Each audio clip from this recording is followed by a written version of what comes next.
Well, it's a blustery afternoon here in the Scottish Islands. We're back in Dingwall, back at the Global Energy Stadium, and is today the day when Ross County snatched that first elusive win of the Cinch Premiership season. Livingston are making the long trip north up the A9 this afternoon.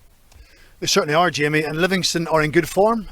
A victory last weekend in Perth against St Johnstone by 3-0. They know a victory for them today takes them 7 points clear of County. A win for County takes them within a point of Livingston. Is today the day for that first victory? Let's get to the studio.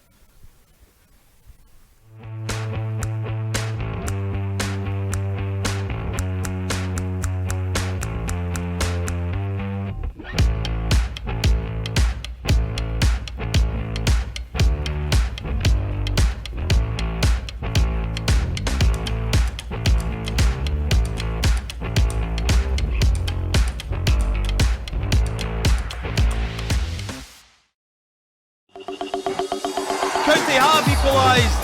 Oh, they deserve it.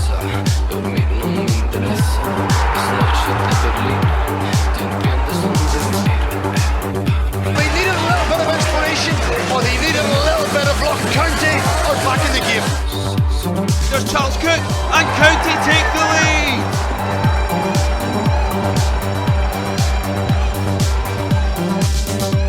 There it is. Malky McCann's rolled the dice, his players have responded, and we have a game on.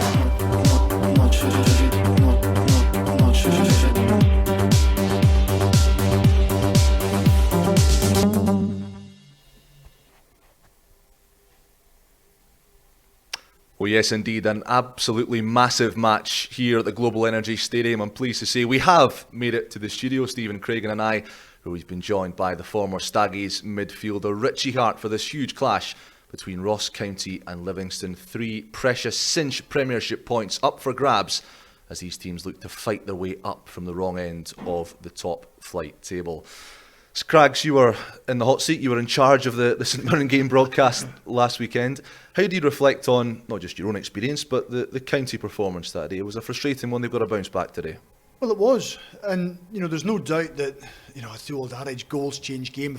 Of course they do, but there's so many good aspects of watching County playing, and Malky probably won't want to hear it, but they're actually a good watch. They're entertaining. They look as if they can be creative. They look like they can score goals, but there's a weakness at the back. There's an Achilles heel where they also look like they can concede, and I think the sooner they can sort that out and adjust that problem, they have a chance of climbing the table, because they're not the worst team to watch on the eye. I've watched every single team, and they're certainly by far not the worst. Statistically, they are, because they're bottom of the league. Yeah. So they have to rectify their defensive issues. And once they do that, I believe they've got enough in the final third and going forward to hurt teams and pick up deserved wins.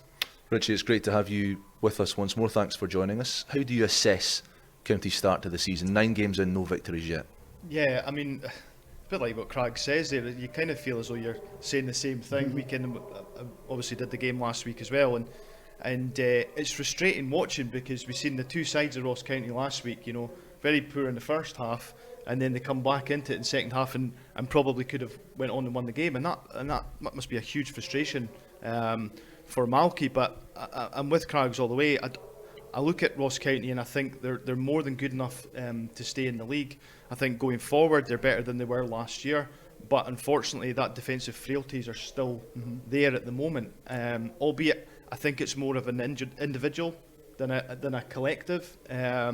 So if they can eradicate that, I think they'll be okay. Yeah. Well, let's just remind ourselves of how things stand at the bottom end of the Cinch Premiership table for the moment. County, as things stand, in 12th place, just 3 points from their 3 draws after 9 games.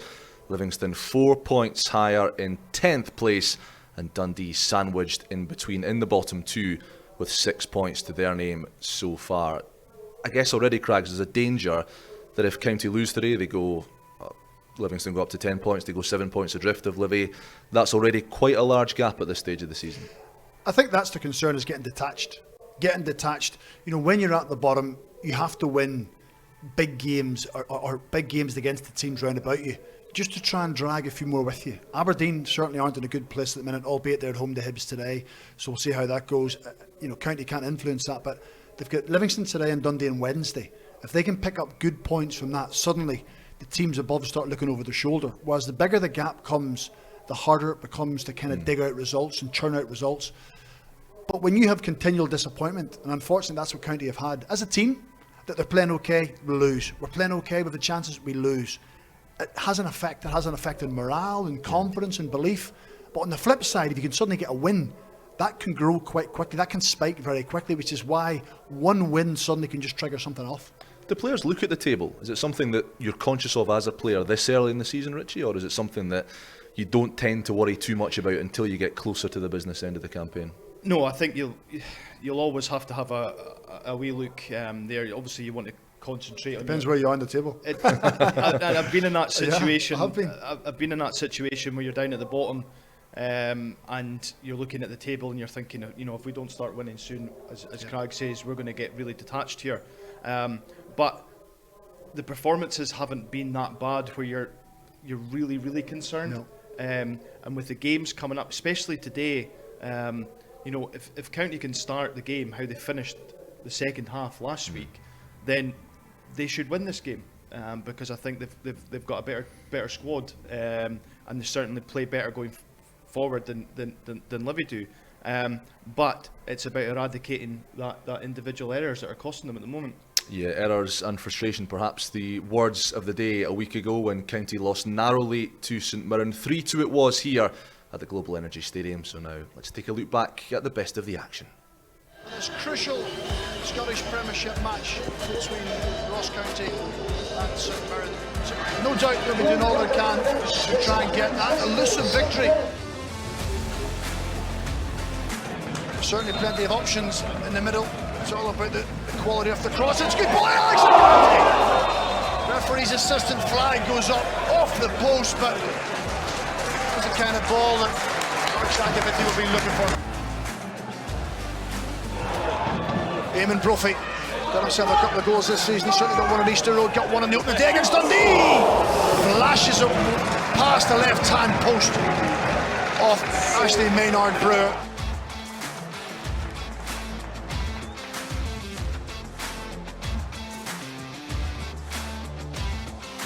In comes Eamon Brophy! And he's fired one in, a simple ball down the side of Jack Baldwin. It's a wonderful ball by Ethan Erlehon, but what an emphatic finish from Eamon Brophy.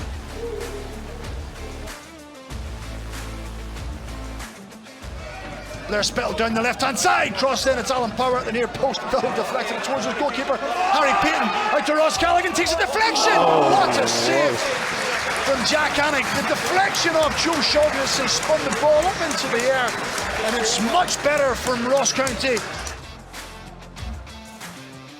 In swinger this time, and he's missed it, Marcus Fraser! Goalkeeper gets caught onto the ball. It's a simple goal. Scott Tanzer misses everybody out. Marcus Fraser round the back, free header. It's a devastating blow, and it's 2-0 to St Mirren. Free kick, they need to be able to get a goal out of nothing. Blair Spittle takes a free kick, takes a deflection! That's a deflection off the wall. They needed a little bit of inspiration, or they needed a little bit of luck. Blair Spittle tries his luck, and it's in, and County are back in the game.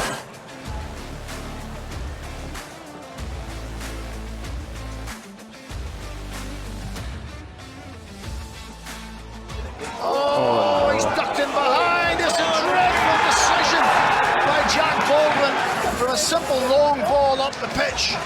They managed to get themselves back at 2-1.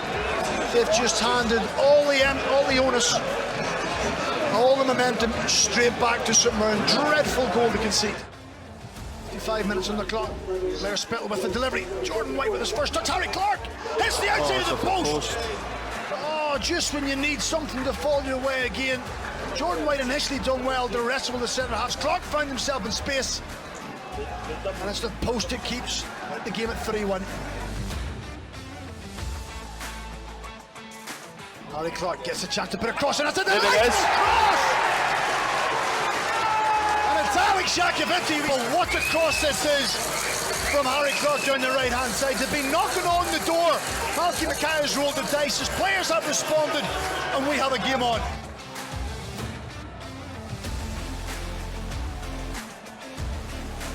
Looks as if Ross County will have to work for it. Joseph Hungbo where he wants to be, 1v1. Richard Tate, can he go inside? Can he go outside? He goes outside, back inside again, and he gets a shot! Oh, it's a great save from Jack I Annie. think he's hit the post, I think. That's where you want Joseph Hungbo, chopping and changing, going inside, going outside. It's lovely bit of play from Hungbo. We're into the dying embers of the game. Double Monroe has a look at his watch and he blows his final whistle. County couldn't get that sixth goal in the game. Full-time score here at the Global Energy Stadium is Ross County 2, St Mirren 3.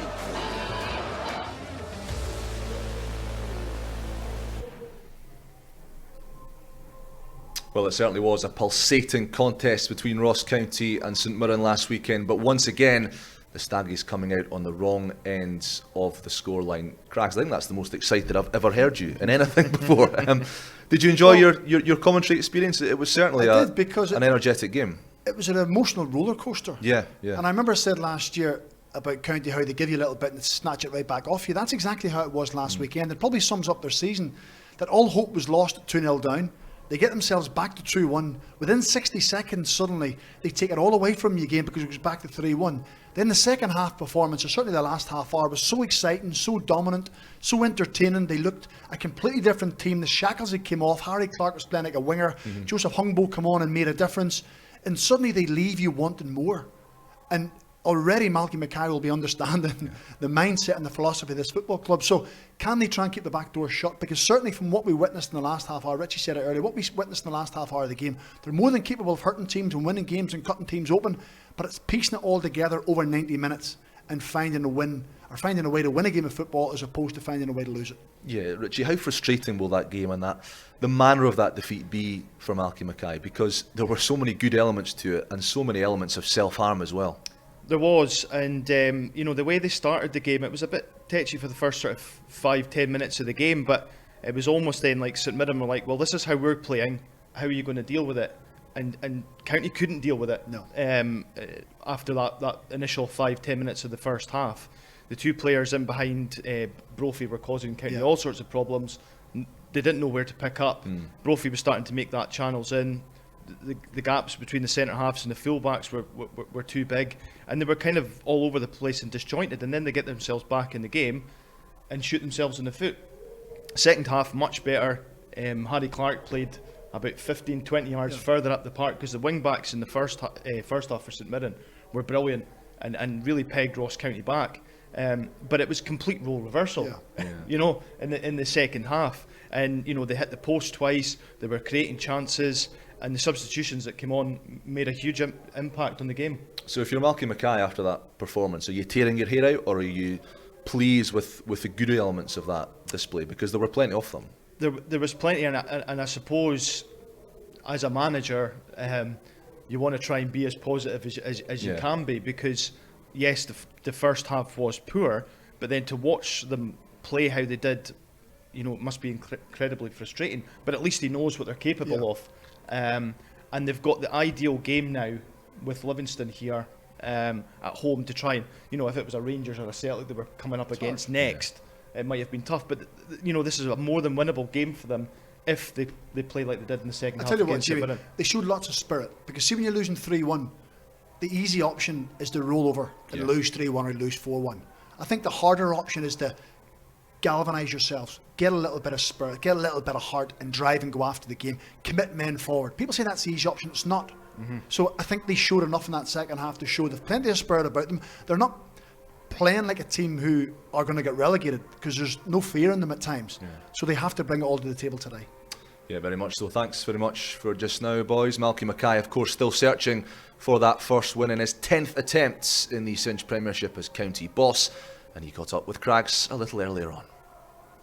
Malky, I'm guessing you haven't had to build the game up too much this week. The players will know how important it is. Yeah, Craigs, absolutely. Obviously, Livingston, a team who are round about our area of the league, and coming here today, off the back of the last week, we've got to make sure that we go and give a good account of ourselves today and actually put a real show on for the fans.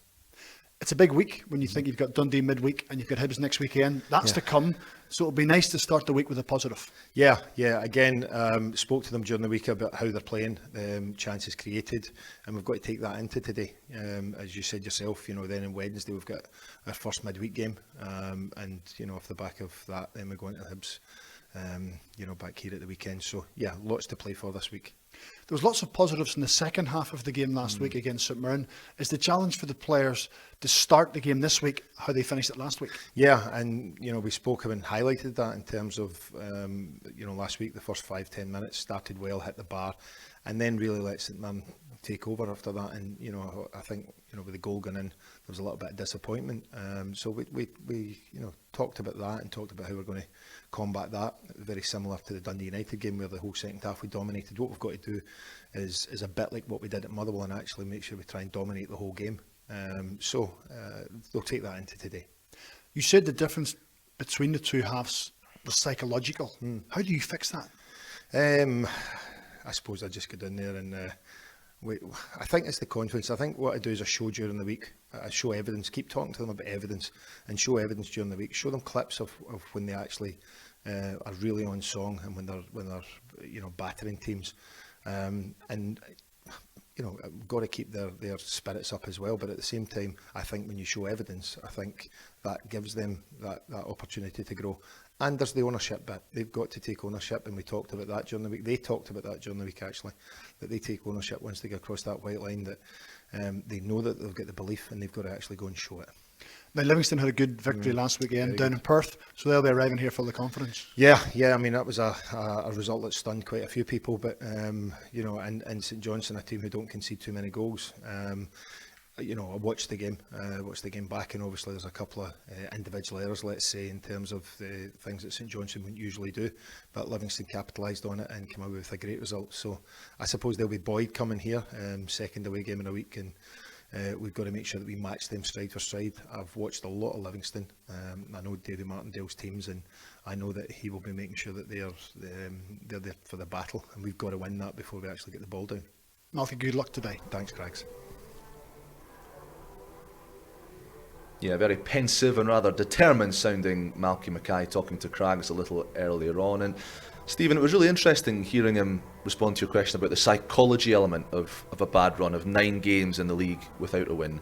How will he, do you reckon, go about picking his players up, galvanising them and bringing about a 90-minute performance that ultimately leads to that victory? Well, I think one of the words he used there was ownership. And he said the players have been speaking this week about ownership. The manager can show you positive clips, you can do repetitive training, you can work on your shape, but the players have to go over the line and take their own game on board. And when it comes to selecting a team, I know we're going to go into team news in a minute, but he hasn't had that luxury of being able to select the same team 2 weeks in a row because the performance levels have dipped. Players have spiked a little bit, then they've had a low. So the players have to go out today, particularly today, and show that they're ready to play today, but also be available for Dundee. The players will decide today what the team is on Wednesday in Dundee. So the manager can do so much, but the players have to take it on board and be responsible for their own actions. And if they can eradicate errors, what we've spoken about, then they've got a chance to win in the game. Yeah, Richie, in terms of big characters in that county dressing room, who would you be looking to in this difficult moment to try and bring about some kind of spark, some kind of leadership?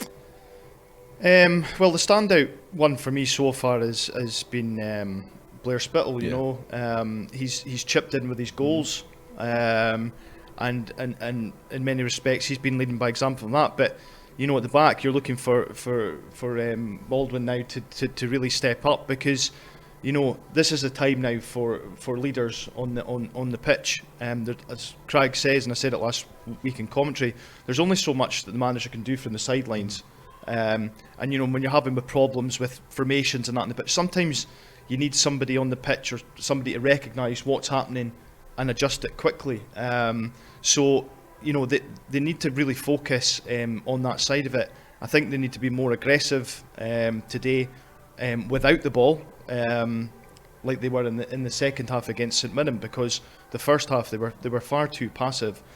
So I'm hoping that we see that reaction when the whistle starts today. Yeah, well, let's delve into that Ross County team news then, and I can tell you Malky Mackay has made 3 changes from the narrow 3-2 defeat by St Mirren last weekend. 3 players he spoke about very positively after that defeat. They made big impacts off the bench. Ben Payton, Joseph Hungbo and Jordan White all coming into the starting 11 today. David Cancola, Jack Burrows and Alex Samuel drop to the bench. Craigs, how pleased are you with the changes that Malky Mackay's made? Do you see positive impact there? Well, I think we probably could have anticipated the 3 changes, certainly minimum of 3, because they brought such a different dynamic to the team. They were more aggressive. Ben Payton played really high on the left. Harry Clark was really high on the right, but Jordan White just gives them a base to go and build from. And Joseph Hungbo, as we'll see in a few minutes' time, is an exciting player who can go and unlock the door for defences. So it frustrates me sometimes, and I'm sure it'll frustrate Malky, why you have to put people on the bench for them to come off the bench and be inspired. So the challenge for those 3 players in particular is to start the game today the way they finished it as individuals and show they can make an impact. There's no point in getting yourself back into the team and then you just go through the motions and being a sub on Wednesday. You've got to go and replicate your performances week after week. Bring a consistency. Force the manager to pick every week. That's a challenge for those 3 players. Yeah, one unfortunate consistency for County this season has been defensive mistakes. Plenty of them in these opening 9 games. Craigs, you've picked out a couple of really costly ones, starting with Ross Laidlaw and that fumble against Aberdeen that led to a late equaliser for the Pittodrie side. Yeah, it's probably indicative of their season. You know, when they've been so competitive games, so competitive, there's very few times they've been outplayed. But some of the goals they've conceded and individual errors have been when the game's been finely poised. And I think they're easily sorted out and easily fixed. It's just sometimes about concentration. I mean, this one is because Jack Burrows is an unnatural left back. He's probably more a midfield player. You can see before the ball's even under control, he's edging forward rather than thinking about his defensive responsibilities and how you can be hurt if the opposition win the ball. Sometimes that's when you're most vulnerable, is when you have or your team are in possession of the ball. Again, individual goalkeeping errors, there's not a lot Malky can do. Scott Thompson will have to work on that side, but it's just about concentration, making the right choices. But as players, it hurts when you lose soft goals, when you think we're actually in the game. It can deflate you. It can be hard to pick yourself back up. I mean, this was just after you got yourself back to 2-1. And Jack Baldwin has probably done that once or twice in his career. And unfortunately for Malky Mackay and Ross County, one of them has been here. So Richie's right, it's going to be a big day for him to stand up. People are going to be focusing on him, his decision making, his leadership qualities. But if they eradicate individual errors, and that's something you have to take pride in yourself. Once they do that, I'm saying once, if they do that, then improvements will come. Yeah, we hope it's once, not if, Richie. I guess you can almost flip this on its head and look at it in a positive light if you can, because these are individual mistakes. They're not glaring systemic errors. They're not, I guess, indicative of a bad culture or a bad formation. They're individual mistakes that presumably can be righted quite easily. Yeah, absolutely. And you know, the way that they're performing gives huge encouragement. And you know, like say, if they've been performing bad, you can hold your hands up and say, you know, we don't look like a team that's going to stay in this league. But that's not been the case. You know, you're looking at the games and thinking, could this be the day that everything clicks for Ross County and they end up giving Livingston a doing? Because it's got that feel about it, because the performances have been so good. We talked about the fine margins last week, and unfortunately Ross County have been on the wrong side of them margins. You know, they probably and could have been on or should be on more points than they have currently. They're not, so they have to just deal with what they've got in front of them now, which is will be a tough game against Livy, but again, a game that should hold them no fear. Yeah, you mentioned it was a big day for Jack Baldwin after that nasty mistake that led to St Mirren's winning goal. It's a big day too for Joseph Hungbo, a start for him in the attacking third of the field, the 21-year-old loanee. And Craigs, you've picked out some of his finer moments in a county jersey so far. He's an encouraging talent, isn't he? Well, he is. Listen, he's 21 years of age, which is not a young boy anymore, but he's quite immature with regards to the amount of games he's played. I think he's only played 20 first team games, whether it's at Watford, whether it's non-league with Aldershot and here at Ross County. So he's still got a long way to go, but he's got the raw attributes and the tools to be an outstanding player as he gets older. As a wide player, you're judged on your assists and your goals. And once his numbers start increasing, once his numbers start getting to where they should get to, then we'll see the real impact. So as a young player, you still get inconsistencies. That's what you're going to have to deal with, which is why Malky's probably taking him in and out of the team. But for raw talent, he's got the X factor. He frightens the life out of defenders because he can go outside, he can go inside. I think he loves coming off this left-hand side and opening the goal up for himself. And I think everybody always anticipates that he will come on his left foot. But he shows in this clip he's more than capable of going down the outside. And you can see Richard Tate from St Mirren backing off. He wants to try and get himself into the 18-yard box as much as he possibly can, because with his quick feet, if he can manipulate the ball, defenders will lunge in, defenders will dive in, possibly commit fouls and give away penalty kicks. But again, can he maintain his levels of last week? If he does, then Sean Kelly's in for a tough afternoon. Yeah, Sean Kelly, of course, former Staggy. We'll get to the full Livingston team use in a minute, but he is back at left back in the Global Energy Stadium. Do you see Joseph Ungbo being able to cause him some problems today? Well, he certainly will if he plays like he did when he came on last weekend. And I think, looking at the team now with Regan Charles-Cook and Hungbo in there, I mean, it's quite an exciting and attack-minded time. Regan Charles-Cook has been really good this season in comparison to last season, where he became a little bit more of a impact player. And you're looking at him saying, well, is he going to come off the bench? What's he going to give us? This season he's chipped in with a few goals. He's looked really good. And when they started to get him on the ball last week, he really affected the game. So Mark will be looking for them to, which they didn't do in the first half, is exploit that wide areas and get at the fullbacks. When you get into the final third, go and do something. Go and make something happen. Don't be afraid to go and try and make something happen. And that's what they need. Try and get Livy on the back foot early doors. Yeah, hopefully lots of attacking opportunities for County. We're going to take a very short break now, and when we come back, we'll bring you the Livingston team news and pick out some of their key threads. Don't go away. Make 2021-22 a season to remember and be an official player sponsor for your favourite county star. Whether you're a fan of Jordan White, Ben Payton or Harry Clark, we have opportunities throughout the squad waiting for you. Receive your sponsored items signed, spend time with your sponsored player at an exclusive meet and greet event, and have your name on the player's profile at our club website. For more information, head to www.rosscountyfootballclub.co.uk or email info@rosscountyfootballclub.co.uk today. Welcome back to RCFC TV. A few minutes ago I promised you the Livingston team news, and here it is. Just the solitary change made by Davy Martindale after a fine 3-0 victory down in Perth over St Johnstone last weekend. The result I'm not too sure many people outside of Livingston will have seen coming. It does. The change come at left back. Former Staggies Sean Kelly, who played over 60 games for Ross County, replacing James Penrice, who's going down to London, we understand, to have a hernia operated on. Craigs, where do you see the danger men in this Livingston team? Scott Pittman's a player that always jumps out to me as a real nuisance for opposition teams. Well, the one thing you notice with that Livingston team is they've evolved from what they've been over the past 2 or 3 seasons. When you look at Pittman and Holt, Omiyonga, Bailey, Bruce Anderson, Montano, they're not really physical. Livingston have always been known for long throws, set plays, aggressive nature. John Guthrie, Marvin Bartley, the Jet. They're not there anymore. So Davy Martindale's trying to evolve them into more of a ball-playing team. So I think that's what will suit County today, because I think County have better players than them. Yes, they have to stop Scott Pittman and Omiyonga, but certainly I think on paper County look a better side. Yeah, Richard, we're going to see some of the goals that Livingston rattled past St Johnstone last weekend. They were really, really impressive, and that's a result that could have a transformative effect on their season, because they lost 3 on the bounce going into that one. Yeah, they'll be confident. They've picked up a couple of good results. Obviously last week they've beaten Celtic at home, so they're capable on their day. I think they were a bit fortuitous with a couple of the goals, as we're probably going to see here. St Johnstone had a bit of an off day, and again, that's the sort of things that went against Ross County last week. But yeah, I mean, listen, County have to be wary, obviously, of the threat that Livy can pose.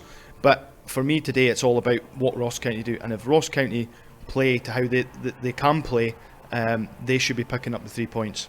Well, the warning sign from that game is for County that their season has been littered with individual errors. Yes. And Livingston capitalised on St Johnstone's individual errors. So what that means is you grow in confidence, you believe in yourself a little bit more. So I'd imagine Davy Martindale will be encouraging his players to try and press County, try and put them under pressure, try and force a slack pass from Baldwin or a slack pass from the goalkeeper, and try and capitalise on it. For County, sometimes just miss that out. Go longer, play in their half for a little spell if you have to, but don't give them any encouragement, because they're going to be ruthless. Yes, I'm very happy travelling Livy Lions supporters in that VT. Will they be happy this afternoon from a county perspective? We hope not. The players have trooped off to the dressing rooms to undergo their final preparations to get those last words of wisdom from Davy Martindale and Malky Mackay. And that means it's time for us three to head down to the commentary box. We'll join you from there in just a few minutes' time. Oil and gas, power generation, and heavy industry all rely on the safe and continuous operation of their high voltage networks. The demand on these industries is continuously increasing, and the need for an electrical supply without interruption is critical. Contact us today to find out how we can provide 24/7 PD monitoring solutions for you. When I hold the card, I'm standing with my family. When I hold the card, I'm standing with my teammates. When I hold the card, I'm standing with my neighbours. When I hold the card, I stand with my brothers and sisters. We're standing with everyone who's had to endure racial prejudice in their lives. Racism comes in many forms, some clear, some more subtle. It affects not just the victim, but friends, families, and entire communities. No one is born with it, and tolerance is taught, but it can be untaught.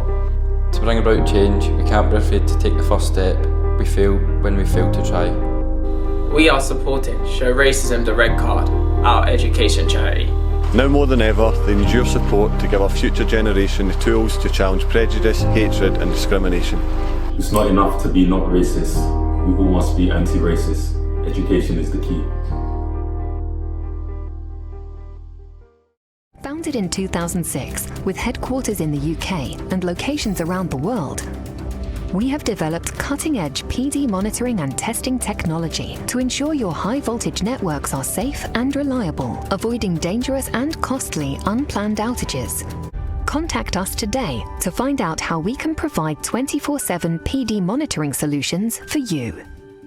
As a family-owned business, Norscot understand the need for stability, security and comfort. That's why every timber frame kit we supply is built with these in mind. Providing great design flexibility, our homes are entirely customisable to your needs. And with a wide range of adaptable set and bespoke designs on offer, your budget is not a limitation. To find out more, email info@norscot.co.uk. Norscot, proudly serving customers throughout the UK since 1984. It's time to come home. After over a year, we look forward to having you back here with us as we embark on the latest chapter in the club's journey. You can get behind the Staggies and order your season ticket today online at rosscountyfootballclub.co.uk. Sometimes you have to search far and wide for the answer. But for creative video production, the answer's on your doorstep.